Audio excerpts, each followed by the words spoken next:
Would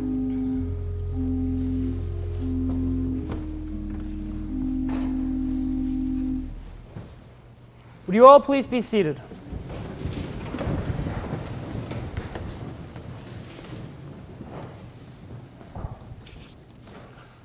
When I was 5 years old, my mother always told me that happiness was the key to life.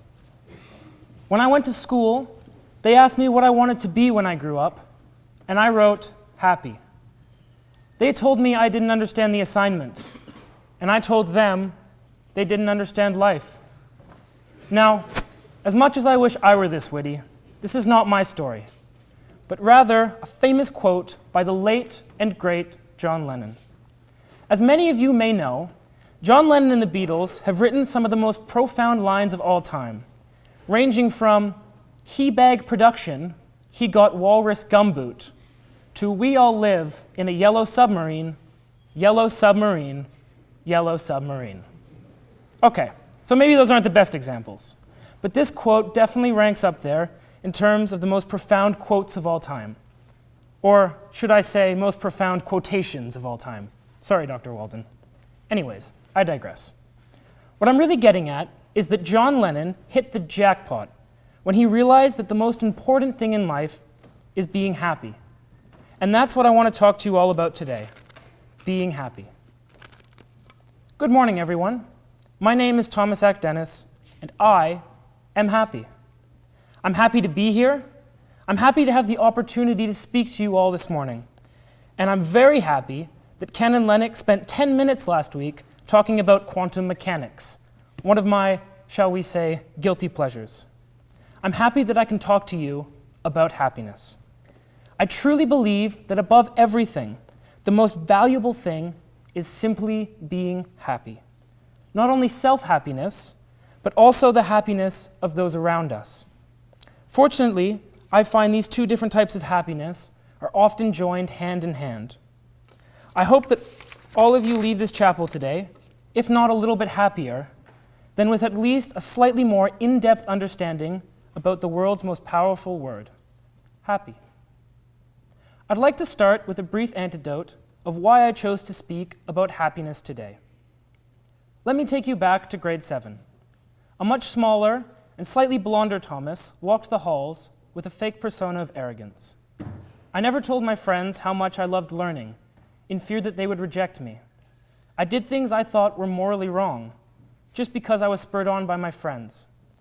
And I never went home in the evenings feeling anything but uncomfortable with who I was. I quickly realized that I was unhappy. Unhappy with what I was doing, and ultimately unhappy at the person I was becoming. It took me over 2 years before I realized that I was better off just doing what made me happy and putting the social consequences second. To reinvent myself, I had to leave behind my old friends, try and find a group I could act completely different around. A group in which I could be me.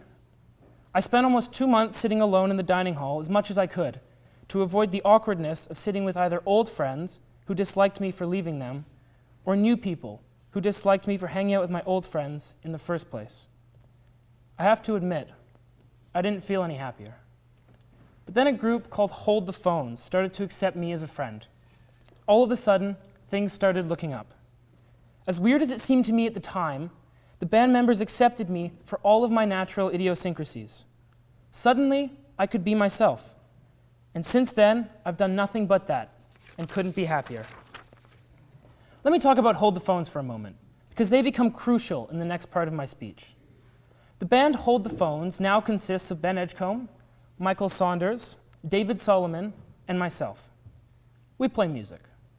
If you ask us what kind of music we play, you'd get a whole horde of answers, ranging from rock to blues and jazz to death metal. Okay, well maybe not that last one, but Ben does on occasion pull out a killer screamo vocal part. Anyways, I wanted to talk about Hold the Phones because a large part of what makes me happy is music. I believe that music is capable of spreading happiness to everyone. In fact, I truly believe that music is the international language of happiness. Moreover, music is almost always more than capable of spreading joy than words can ever be. You don't need to speak a lick of English to understand Bobby McFarlane's woo-hoo-hoo-hoo-hoo, bottom, ooh, bottom, ooh, don't worry, I'll be happy. Music's been a driving force for happiness in my life. When I first started singing, I was more than a little self-conscious, to say the least. I definitely don't have the best technical voice, and I was scared people would laugh at me whenever I sang. And some did. One day, Mr. Boychuk came up to me, told me that the reason he loved my singing was because I didn't seem to care about what others thought, and simply belted out what was in my soul. He taught me that when you do something that makes you happy, and do it with confidence, people are drawn towards you, because they want to feel just as happy as well. I encourage each and every one of you to find something that makes you happy, and just do it. Step out on a limb for what causes you joy, because there's no better feeling in the world. This is the first step to self-happiness. So there's my tip on self-happiness. My tip on making others happy is even simpler. Be compassionate. When I think about the people in my life that have really influenced me, really made me into who I am today, I notice that the one thing they invariably have in common is compassion. Alex Schuker showed me that the kindest gift you can ever give anyone is compassion, because ultimately, it makes them happy. I urge you to think about the people in your life that show you compassion, and think about how much this has affected your happiness, and then go out and show the same compassion to the world. This simple act should cover all of making others happy, and will leave you feeling great as well. Now, I have a confession to make. I've been accused by almost every English teacher that's ever taught me that I write enormous amounts in order to get my point across. So as much as I'd love to talk about how much swimming has brought me joy over the years, or how happy I am sitting in Mr. Pulford's IDC4U class, or about 1,000 other things, to keep true to my promise to Mr. Dion to not almost double the maximum word limit next time, I'll move on to the meat and potatoes of my speech. There are two kinds of happiness. Happiness that you feel, and happiness that you cause others to feel. When you find something that creates one of these without compromising the other, just do it. And if you find something that creates both of these, even better. I find that it isn't as hard as it might seem, because making others happy often makes you happy as well. There's also two other kinds of happiness: long-term happiness and short-term happiness. Make sure you don't do something to make yourself happy in the short term that may hinder a chance at long-term happiness. This is something I struggle with sometimes, and it is a very careful balance that needs to be maintained between taking what we want now and waiting for a larger reward. I've learned a lot about long-term happiness from the swim team over the last 5 years. Trust me, when your alarm goes off at 5:55 a.m. and you're faced with the prospect of getting up, walking through the freezing cold snow, and getting in the pool, the thing that would seem to make you the happiest is just going back to sleep. But getting up and getting in the pool is what made me faster when it came to race day. And while my body may have been screaming at me to go back to sleep every Thursday and Friday morning, it was those practices that allowed me to make it to OFSA and do as well as I did. This is just one example of how neglecting short-term happiness can lead to lasting happiness in the long term. Leading a happy life is about finding a balance between long-term, short-term happiness, as well as happiness for oneself and happiness for others. Living in the moment without any thought for the future is almost always a mistake and causes more problems than it's worth. But if all you ever do is save up for the future, you'll never actually experience happiness in the moment. Likewise, if you only ever worry about yourself, you may cause pain to those around you. But if you worry about what others think all of the time, you may never go on being truly happy. Balancing these kinds of happiness can be used in many parts of your life. For my senior 2 peers, when you're looking for a job in years to come, make sure you're truly happy with what you're doing.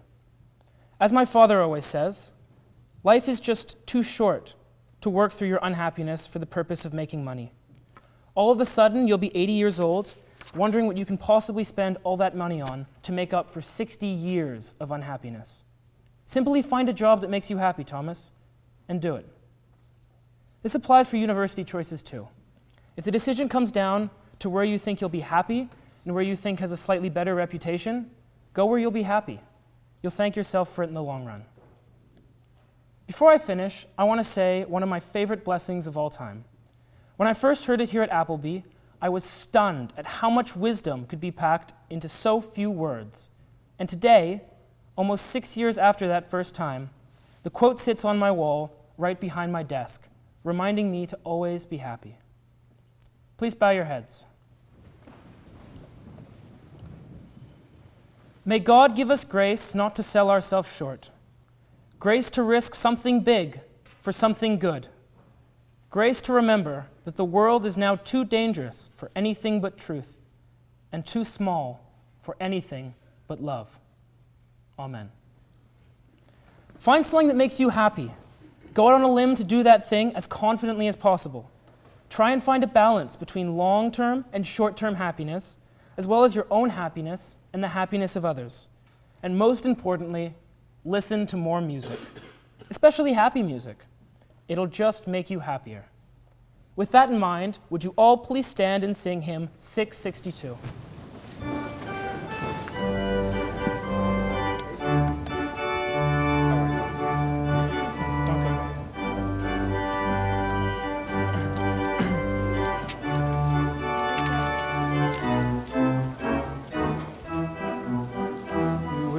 Out with joy and be led forth with peace.